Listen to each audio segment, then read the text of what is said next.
மக்களவை தேர்தலில் அதிமுக கூட்டணியில் இணைந்திருக்கிறது அகில இந்திய ஃபார்வர்ட் பிளாக் கட்சி. இதுகுறித்த கூடுதல் விவரங்களை நம்முடைய சிறப்பு செய்தியாளர் அபினேஷிடம் கேட்கலாம்.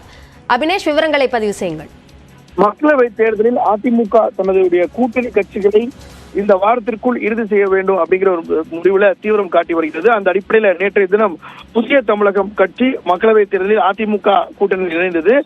இன்று அகில இந்திய ஃபார்வர்ட் பிளாக் கட்சியின் மாநில குழு பொதுச் செயலாளர் கதிரவன், முன்னாள் சட்டமன்ற உறுப்பினர், அஇஅதிமுகவுடைய பொதுச் செயலர் எடப்பாடி பழனிசாமி அவருடைய இல்லத்தில் நேரில் சந்தித்து பேசினார்.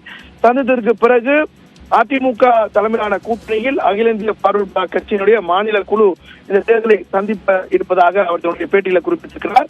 குறிப்பாக ஒரு மக்களவை தொகுதியை இந்த தேர்தலில் கூட்டணியில் கேட்டிருப்பதாகவும், முதலில் ஃபர்ஸ்ட் பிரிஃபரன்ஸாக தேனி மக்களவை தொகுதியும், இரண்டாவது பிரிஃபரன்ஸாக ராமநாதபுரம் மக்களவை தொகுதியும் கேட்டிருப்பதாக அவர் தெரிவித்திருக்கிறார். அந்த வகையில அதிமுக தலைமையிலான கூட்டணியில தொடர்ந்து பல்வேறு கட்சிகளை இணைக்கக்கூடிய முயற்சிகள்ல அதிமுக தலைமை தீவிரம் காட்டி ஈடுபட்டு வருகிறது. அபிநயா, விவரங்களுக்கு நன்றி அபினேஷ்.